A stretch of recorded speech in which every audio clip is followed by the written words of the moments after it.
Di seluruh dunia, diperkirakan 10,5 juta anak menjadi yatim piatu atau kehilangan pengasuh utama karena COVID-19. Data ini dirilis oleh JAMA Pediatrics. Melansir USA Today, JAMA Pediatrics memeriksa data Organisasi Kesehatan Dunia tentang kematian berlebih pada Mei 2022. Hasil riset tersebut menemukan bahwa mayoritas dari anak-anak tersebut 7,5 juta menjadi yatim piatu. Sementara 3 juta anak lainnya kehilangan pengasuh utama. Penulis studi mendesak pejabat kesehatan masyarakat untuk mengatasi dampak kesedihan yang bertahan lama pada anak-anak yang kehilangan pengasuh karena virus, selain vaksin dan pencegahan.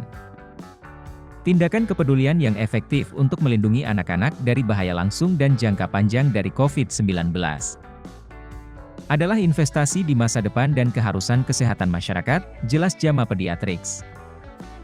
Menurut Pusat Pengendalian dan Pencegahan Penyakit Amerika Serikat, anak-anak yatim piatu atau kehilangan pengasuh menghadapi kemungkinan peningkatan kemiskinan, pelecehan dan tantangan kesehatan mental, di antara hambatan lain.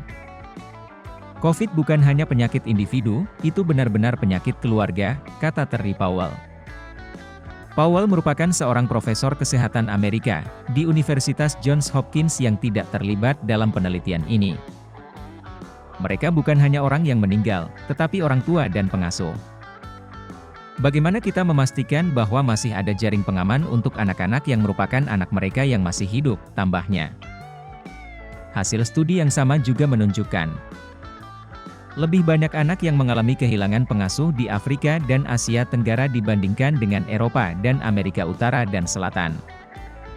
Studi ini tidak merinci total untuk masing-masing negara, tetapi mencatat anak-anak yang paling terpengaruh adalah India, Indonesia, Mesir, Nigeria dan Pakistan. Mengutip Washington Post, menurut analisis permodelan, anak-anak di negara-negara dengan tingkat vaksinasi yang lebih rendah dan tingkat kesuburan yang lebih tinggi lebih mungkin terpengaruh. Analisis ini didasarkan pada kematian yang melebihi apa yang biasanya diharapkan dalam setahun. Penulis utama Susan Hillis, mantan ahli epidemiologi CDC yang sekarang berada di Universitas Oxford, menyebut temuan itu menyedihkan. Dia lantas mendesak para pemimpin dunia untuk memprioritaskan anak-anak yatim piatu dengan memberikan dukungan ekonomi, pendidikan, dan kesehatan mental. Ketika Anda memiliki kematian sebesar ini, tentu tanpa bantuan Anda dapat melemahkan tatanan masyarakat di masa depan jika Anda tidak merawat anak-anak hari ini, kata Hillis.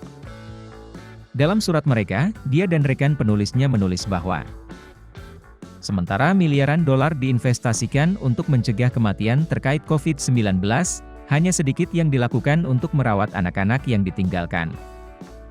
Melansir USA Today, pada musim gugur 2021. Sebuah studi American Academy of Pediatrics memperkirakan setidaknya 140.000 anak di seluruh Amerika Serikat telah kehilangan pengasuh utama atau sekunder karena COVID-19. Jumlah itu telah meningkat menjadi setidaknya 209.000 anak, menurut kalkulator dari Imperial College London. Studi AP juga menemukan perbedaan ras yang signifikan di antara anak-anak yang terkena dampak. Dengan anak-anak kulit berwarna menyumbang 65% dari anak-anak yatim piatu akibat COVID-19 hingga Juni 2021.